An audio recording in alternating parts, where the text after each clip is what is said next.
पिछले चुनाव में मैंने आपसे 2-3 वायदे किए थे। हर भाषण में मैं कहता था कि हमारी सरकार आएगी तो 2-3 काम पक्के होंगे, गारंटी करके होंगे। सबसे बड़ा काम किसानों का कर्जा माफ। वो कोई छोटी बात नहीं थी। उस समय बीजेपी के सब नेताओं ने कहा था कि कांग्रेस पार्टी सच नहीं बोल रही है। हमने यह भी कहा था कि 2,500 रुपए प्रति क्विंटल किसान को धान के लिए रेट मिलेगा। बीजेपी के सब नेताओं ने कहा ऐसा तो किया नहीं जा सकता, कांग्रेस ऐसे ही कर रही है। मैं आपसे पूछना चाहता हूं, जो हमने वायदे किए थे पूरे हुए? कोई यहां पे कह सकता है कि नहीं, किसानों का कर्जा माफ नहीं हुआ, नहीं 2,500 रुपए के लिए हमें धान के लिए नहीं मिलता? कोई कह सकता है यहां पे? कोई नहीं कह सकता। क्यों? जो हम स्टेट से, जो मैं स्टेट से कहता हूं, मैं करके दिखाता हूं। मैं आपका मेरा 2-3 महीने का रिश्ता तो है नहीं। आपका रिश्ता, मेरा रिश्ता पुराना रिश्ता है। आप इंदिरा गांधी जी को याद करते हो, जवाहरलाल नेहरू जी की याद करते हो, तो मेरा रिश्ता आपके साथ जो है वो गहरा रिश्ता है, पुराना रिश्ता है। मैं यहां आके आपसे झूठ नहीं बोलना चाहता।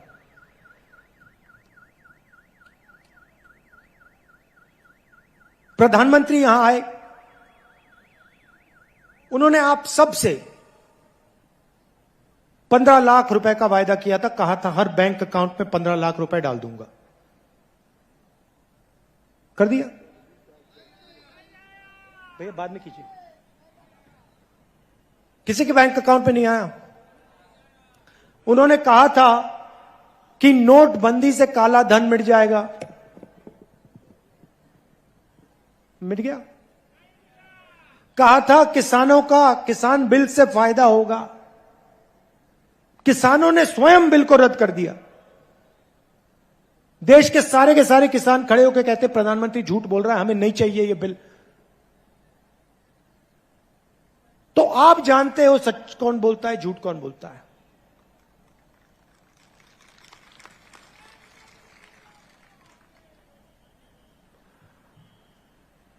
हम वहां नहीं रुके। हमने आपसे कहा था कि धान के लिए 2,500 रुपए प्रति क्विंटल हम देंगे। आपको कहने की जरूरत नहीं पड़ी। वो आस्ते आस्ते आस्ते आस्ते बढ़ता गया। सही बोल रहा हूं? सही बोल रहा हूं? तो हमें बोलने की जरूरत भी नहीं है। मैं आपको कह रहा हूं, हमने अनाउंस किया है कि 3,200 रुपए प्रति क्विंटल मिलेगा। लिख लो, रख लो। 5 साल मैंने 2,500 कहा था, अब मैं कह रहा हूं 3,200 से शुरुआत होगी। शुरुआत मतलब 3,200 से शुरुआत होगी और उसके बाद यह बढ़ता जाएगा, बढ़ता जाएगा। जितनी जरूरत किसान को होगी, जो हम कर सकेंगे हम करके दिखा देंगे। आपको कहने की जरूरत नहीं, आपको बताने की भी जरूरत नहीं कि भैया हमें ज्यादा पैसा चाहिए। आप देखना, वो बढ़ता जाएगा, बढ़ता जाएगा।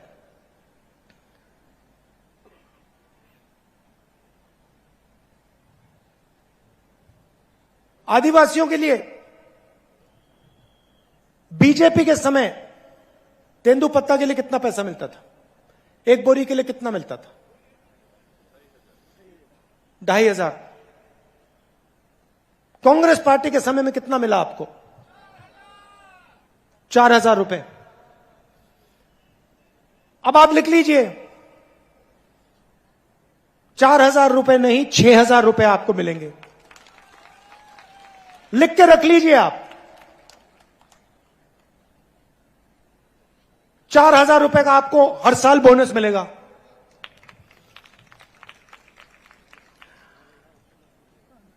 ₹23,000 रुपए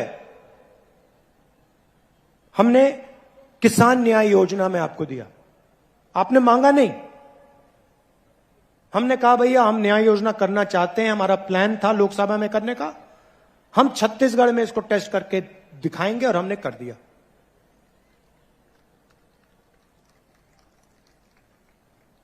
आप मुझे एक बात बताओ, जब बीजेपी की सरकार यहां थी, कर्जा माफ किया उन्होंने? धान के लिए सही रेट दिया क्या? तेंदुपत्ता के लिए सही रेट दिया? बोनस दिया? मुफ्त में बिजली दी? तो क्या बात कर रहे हैं ये लोग? मतलब क्या बात कर रहे हैं? अब मैं आपको छोटी सी बात बताता हूं। जैसे मैंने पिछले चुनाव में कहा था किसान का कर्जा माफ होगा, पेन निकाल के आप लिख लीजिए, इस बार किसान का कर्जा माफ होगा।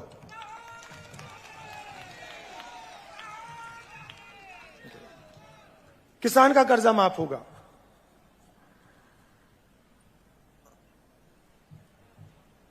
पिछली बार हमने कहा था बिजली बिल हाफ, इस बार जो 200 यूनिट बिजली के हैं वो आपके माफ हो जाएंगे। अब इसका मतलब समझिए, कभी कभी ये जो आंकड़े होते हैं इनकी गहराई नहीं समझ आती। हमने कहा 200 यूनिट माफ, इसका मतलब छत्तीसगढ़ में 40 लाख परिवार बिजली के लिए 1 रुपया नहीं देंगे।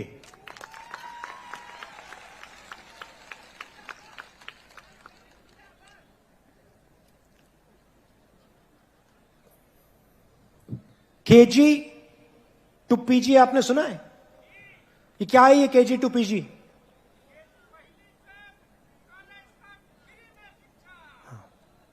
हिंदुस्तान का पहला स्टेट होगा जहां पे केजी से लेकर पीजी तक शिक्षा मुफ्त में मिलेगी।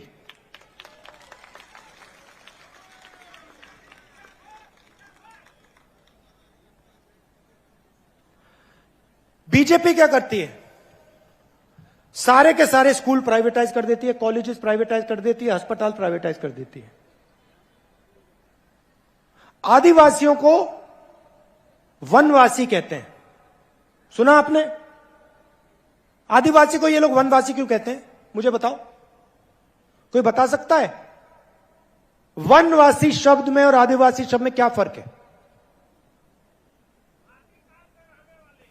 हाँ?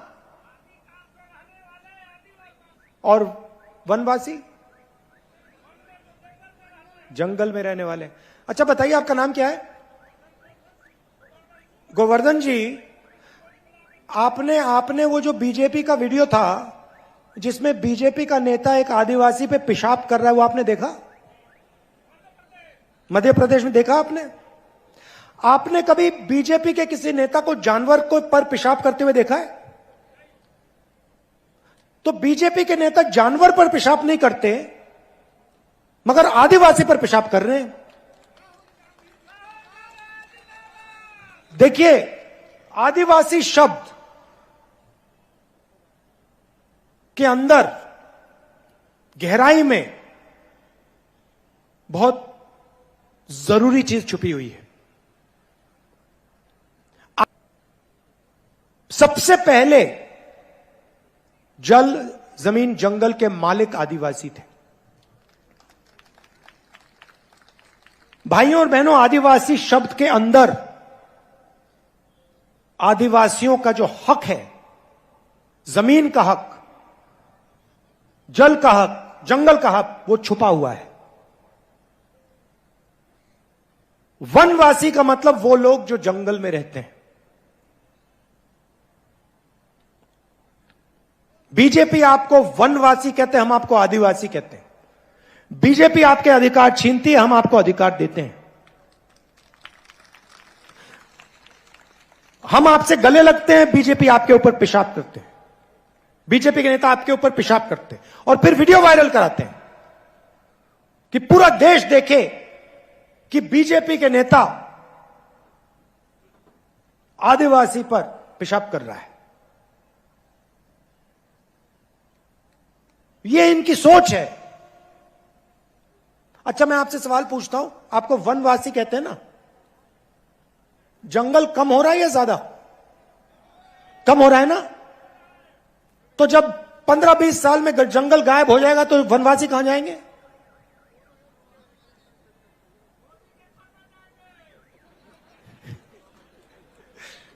कहां जाएंगे? सड़कों पे भीख मांगेंगे। सड़कों पे भीख मांगेंगे। बीजेपी के नेता कहते हैं देखो, आदिवासियों को हिंदी सीखनी चाहिए, छत्तीसगढ़ी मत सीखिए, अंग्रेजी मत सीखिए।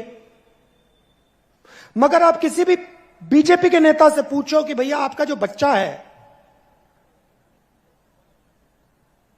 वो इंग्लिश मीडियम में पढ़ता है, हिंदी मीडियम में पढ़ता है, तो आपको जवाब देंगे हमारा तो बेटा इंग्लिश मीडियम में पढ़ता है। अगर आपका बच्चा इंग्लिश मीडियम में पढ़ता है तो आदिवासी का बच्चा इंग्लिश मीडियम में क्यों नहीं पढ़ सकता? अगर आपका बच्चा सपना देख सकता है तो आदिवासियों का बच्चा, दलितों का बच्चा, पिछड़ों का सब बच्चा सपना क्यों नहीं देख सकता? उनमें क्या कमी है? इसलिए हमने पूरे स्टेट में English medium school, Swami Atmanand school का जाल बिछा दिया है और हम इसको बढ़ाते जाएंगे जब तक हर आदिवासी युवा अंग्रेजी में बात कर पाए। क्यों चाहते हैं मैं बता देता हूं आपको। छत्तीसगढ़ में रहना है, छत्तीसगढ़ में काम करना है, छत्तीसगढ़ी बोलिए। यूपी में जाना हो, बिहार में जाना हो, दिल्ली में जाना हो काम करने के लिए, हिंदी बोलिए।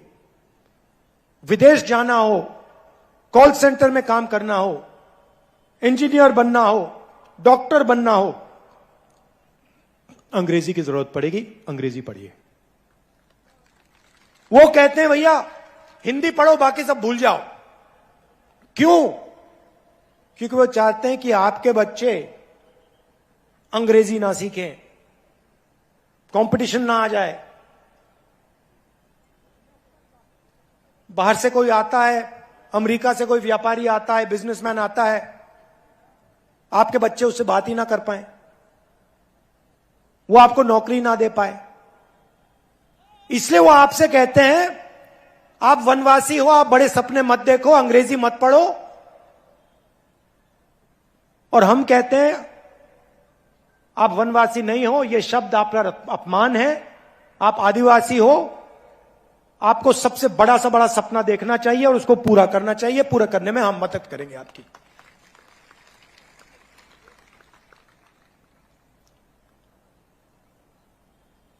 यहां पे पिछड़े वर्ग के लोग भी हैं। कुछ दिन पहले नरेंद्र मोदी जी ने बहुत अच्छी बात बोली, मैंने पहली बार सुनी है। हर भाषण में कहते हैं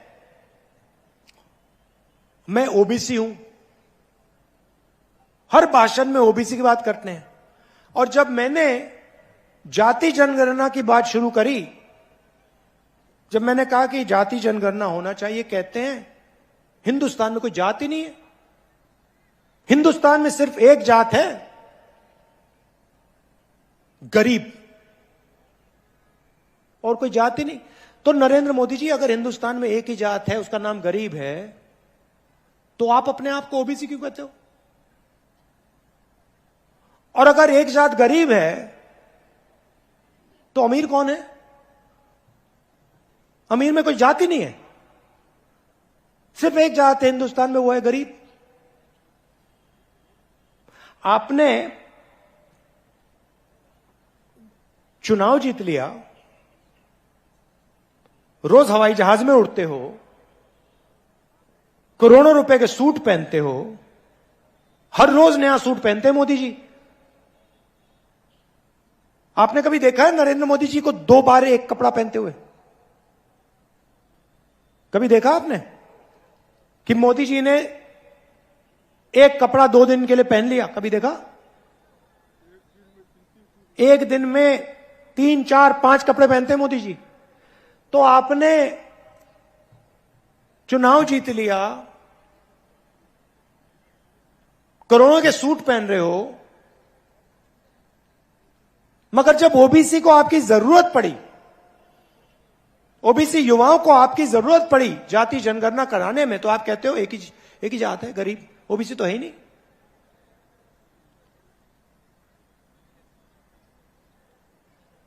भाई और बहनों, हिंदुस्तान को एमपी नहीं चलाते, हिंदुस्तान को 90 अफसर चलाते हैं। उनको हम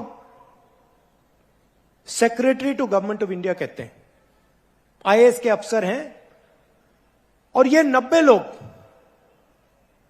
हिंदुस्तान का पूरा पैसा जो है उसको बांटते हैं। मनरेगा में कितना जाएगा, सेना को कितना मिलेगा, सड़क बनाने में कितना पैसा जाएगा, अस्पतालों में कितना जाएगा, शिक्षा में कितना जाएगा, ये सारे के सारे निर्णय ये 90 लोग लेते हैं।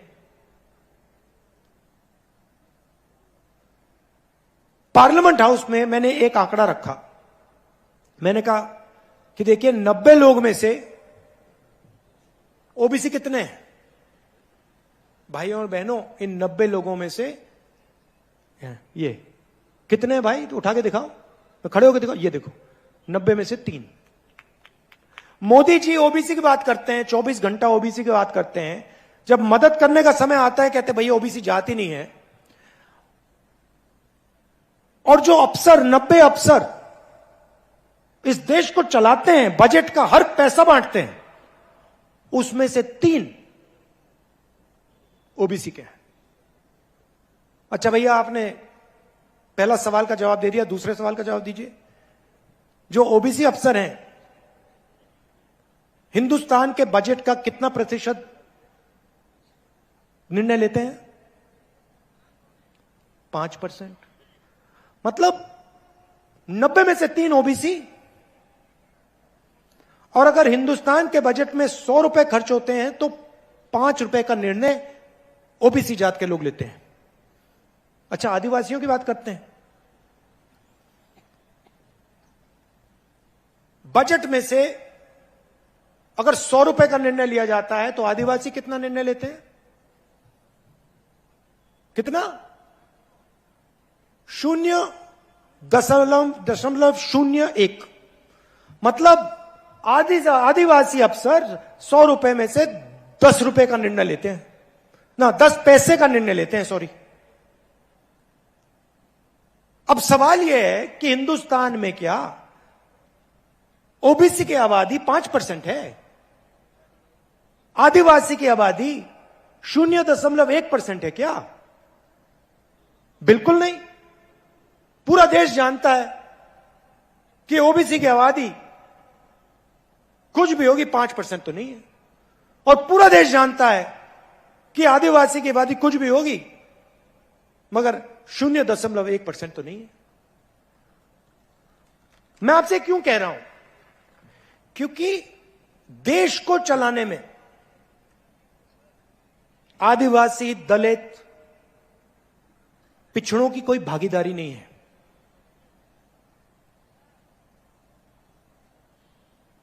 क्योंकि 90 अफसरों में से कोई नहीं है। अगर आप मुझे कहते कि भैया देखो 90 अफसर हैं, उसमें से 50% ओबीसी हैं, तो मैं कहूंगा हाँ भैया, बजट का 50% ये लोग खर्च कर रहे हैं तो भागीदारी है। अगर आप मुझे कहते देखिए 15% बजट का आदिवासी लोग निर्णय ले रहे हैं, तो मैं कहता हां भैया भागीदारी है। इसलिए मैं चाहता हूं, और ये ओबीसी के जो युवा हैं, आदिवासी युवा हैं, आप इस बात को उठाइए, यह आपके भविष्य की बात है।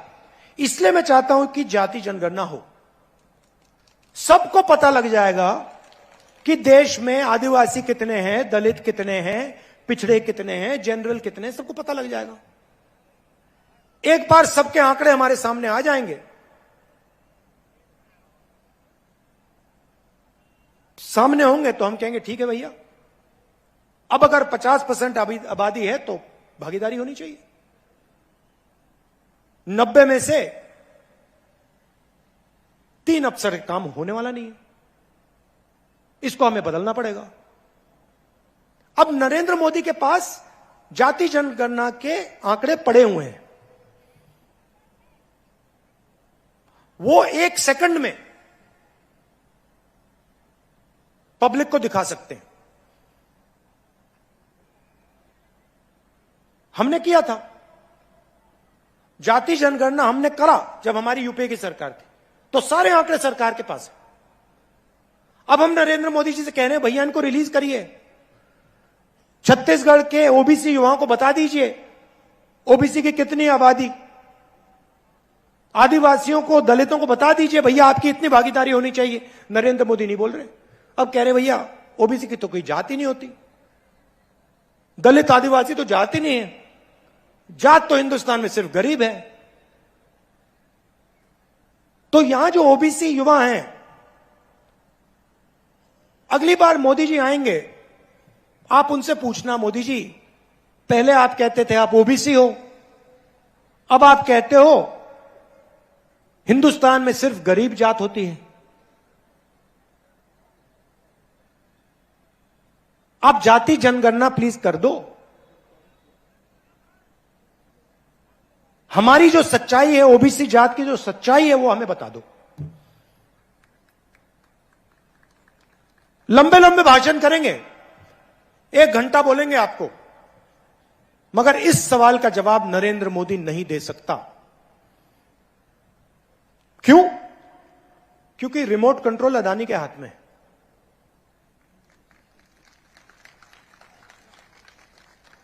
सरकार को अदानी चला रहा है, नरेंद्र मोदी का चेहरा दिखाते हैं। देखो हंस रहे हैं ये, देखो मुस्कुरा रहे हैं। क्या नाम है आपका भैया? नहीं, मीडिया वाले जो हैं जो मुस्कुरा रहे हैं, क्या नाम है आपका? मुस्कुराहट चली गई, डर गए। तो 24 घंटा ये दिखाते हैं मोदी जी, मोदी जी, मोदी जी, मोदी जी। क्यों? क्योंकि अदानी जी इनको कहते हैं भैया दिखाओ सौदा क्या है। मोदी जी की मार्केटिंग ये करते हैं, और आपका जल, आपका जंगल, आपकी जमीन मोदी जी अदानी जी को दे देते हैं। सही बात है, सच्चाई है, पूरा देश जानता है। तो मैंने आपको शुरुआत में कहा देखो भैया जो मैं कह देता हूं मैं कर देता हूं। यहां पे मैंने कहा था 2500 रुपए धान के लिए मिलेगा, मिल गया। मैं आपको यहां कह रहा हूं कि छत्तीसगढ़ में जैसे हमारी सरकार आएगी ना, जात का सेंसस हम वहीं उसी दिन शुरू कर देंगे। और दिल्ली में मोदी जी करें ना करें,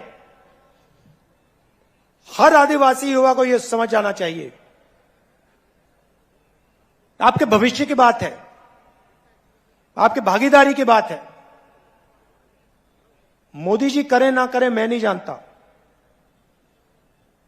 दिल्ली में कांग्रेस पार्टी की इंडिया की सरकार आएगी, पहला काम जाति जनगणना हो जाएगा, खत्म हो जाएगा। और जो आंकड़े हैं उनको हम रिलीज करके आपके सामने रख देंगे। और एक नई कहानी ओबीसी युवाओं के लिए, आदिवासी दलित युवाओं के लिए एक नई कहानी शुरू होगी। आज आप लोग नरेंद्र मोदी की जो पॉलिसीज है, नोटबंदी, जीएसटी, इसने जो हमारी रीढ़ की हड्डी है, हिंदुस्तान की रीढ़ की हड्डी को तोड़ दिया है।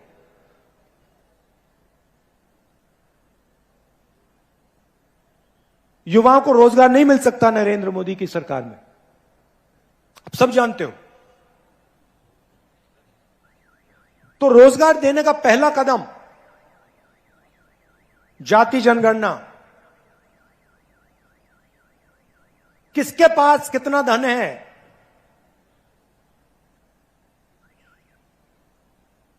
नब्बे अफसर में से ओबीसी कितने, दलित कितने, आदिवासी कितने और क्यों, और पिछड़ों की आबादी कितनी, ये सवाल है। और इन सवाल के जवाब कांग्रेस पार्टी और मैं आपको दिलवा देंगे।